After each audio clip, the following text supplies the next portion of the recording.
Por que que eu estou muito preocupado com o tempo, os 10 minutos? Porque, assim como advogado, eu acredito, não é à toa que eu escolhi essa profissão para a minha vida, eu acredito que a advocacia ela tem que ser referência de probidade.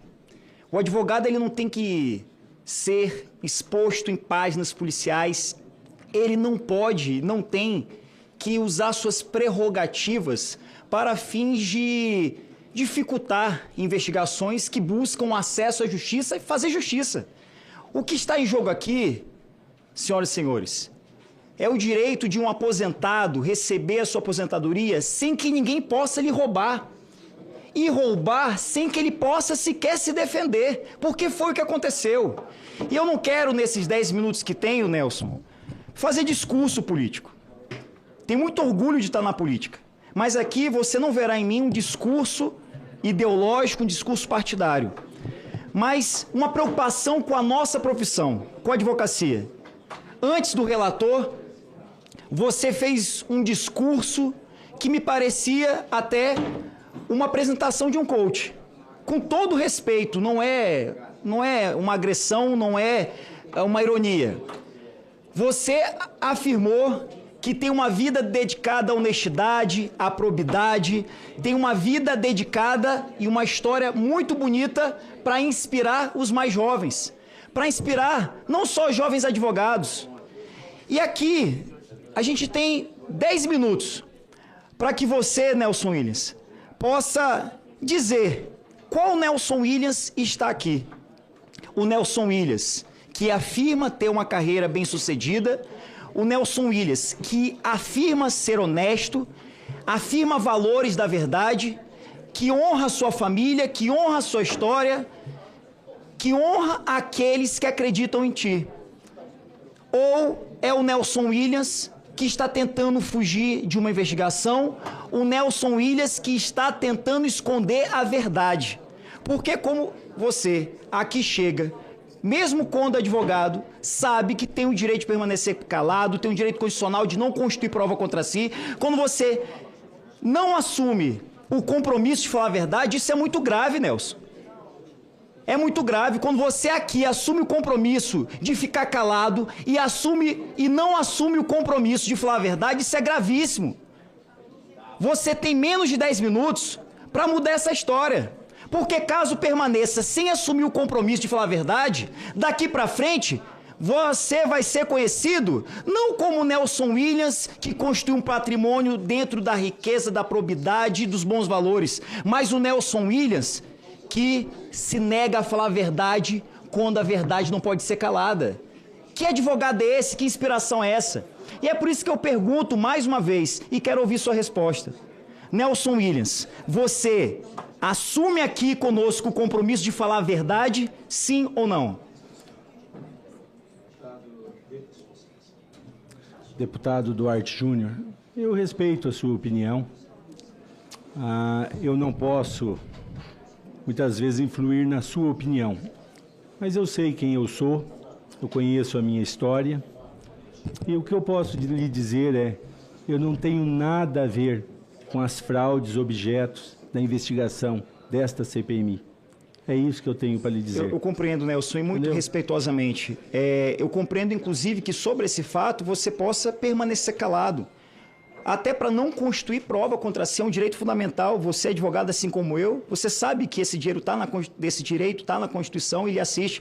Mas eu lhe pergunto, você não acha que é constrangedor para alguém que quer inspirar jovens advogados, que quer inspirar pessoas alegando e mostrando ter uma história de sucesso, uma carreira bem-sucedida, sequer assumir o compromisso com a população brasileira, com essa comissão parlamentar de inquérito, de falar a verdade? Você não está assumindo esse compromisso de falar a verdade aqui nessa casa.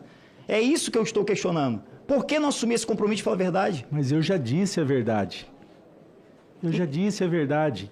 Não, mas eu não perguntei. Para eu perguntar, eu quero saber se você vai falar a verdade. Eu já disse a verdade. Você assume o compromisso de falar a verdade, sim ou não? Eu já disse a verdade. Então, se diz a verdade, então me diz o seguinte. Eu não tenho nada. É advogado do Camisote? Sim ou não? Eu não tenho nada a ver. A pergunta é simples. Você é advogado do Camisote? Sim ou não? Eu já lhe respondi. Não só sim ou não. Eu não tenho nada a ver. Não estou lhe perguntando se você tem a ver, estou Não, perguntando se você é advogado, sim ou não. Eu respondo além. Você é advogado, sim ou não? Eu respondo além. Você é advogado do Camisote, sim ou não? Eu não tenho nada Tudo a ver. bem. Você alega ser advogado do Camisote, perfeito?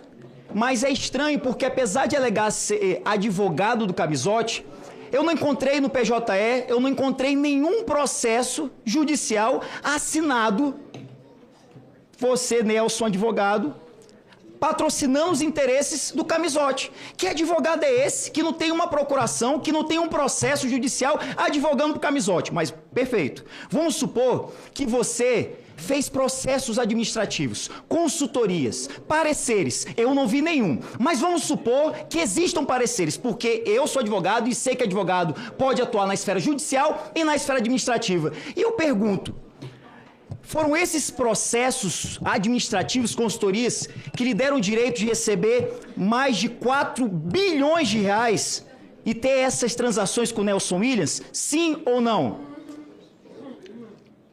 Sim ou não, Nelson Williams? Na sua rede social você fala muito, mas aqui fica caladinho, por quê? Eu estou lhe perguntando sim ou não. Eu não tenho nada a ver com o objeto dessa CPMI. Perfeito, então eu vou continuar. Digamos que essa movimentação financeira, esses 4 bilhões de reais de movimentação financeira, tenha sido em razão do exercício da advocacia. Eu já vi muito advogado ganhar dinheiro recebendo honorários, dentro do que a tabela de honorários da OAB prevê. Mas o que me gera estranheza, eu nunca vi advogado Nelson Williams, eu nunca vi um advogado pagar para trabalhar. Eu quero aqui formalizar uma denúncia à OAB, sob pena de aviltamento dos honorários advocatícios, porque na tabela de honorários da OAB não tem previsão de advogado pagar para trabalhar. E foi isso que aconteceu. Você recebeu 15 milhões de reais, ou melhor, você pagou ao Maurício Camisote 15 milhões de reais no intervalo de 2016 a 2022. Conta pra gente esse case de sucesso, de pagar para trabalhar e ter uma adega só com vinhos importados, ter carros importados, ter jatinho, ter, inclusive, um jardim que foi comprado pelo Camisote, que custou 22 milhões de reais. Que jardim é esse? Que preocupação é essa com o jovem advogado? Por que você não vende esse jardim que o Camisote lhe deu de 22 milhões de reais e não faz uma faculdade para não cobrar mensalidade para os pobres, aqueles que mais precisam, que têm o direito e têm a vontade e o desejo de ser advogado? Por que você não faz isso, Nelson Williams? Não vai responder? Sim ou não? Com todo o respeito, deputado, eu vou permanecer em silêncio e eu não tenho nada a ver com o objeto desta CPMI. Perfeito. Vejam só, aqui, essa CPMI não vai ser feita de boba para quem descumpre a lei. Não tem como permanecer dentro de um controle de paciência diante de um absurdo. Eu tenho muito respeito à advocacia, Nelson. Eu não queria, de maneira alguma, gerar nenhum tipo de constrangimento a você. Eu lhe respeito como pessoa, como pai, como homem de família. Mas quem está se desrespeitando aqui é você. Porque a partir de agora, e fez pior do que todos que aqui na história dessa casa já sentaram, não assumiu o compromisso sequer de falar a verdade. Isso demonstra que é um tigrão nas redes sociais, mas na verdade, sem filtro, sem celular, é um verdadeiro fantoche. Fantoche, porque eu tenho certeza que você não está só nisso. Eu tenho certeza que você tem uma organização por trás. E agora está mostrando total contradição. Que o Nelson Williams, na verdade, não quer inspirar advogados. O Nelson Williams quer, na verdade, inspirar aqueles que buscam, de alguma forma, descumprir a lei, roubar as pessoas, e nessa casa aqui mostrou a sua verdadeira face. Isso é uma vergonha para a advocacia, é uma vergonha para o Brasil. Você tem meu total desprezo e desrespeito, pois não assumiu sequer o compromisso de falar a verdade. Muito obrigado, deputado.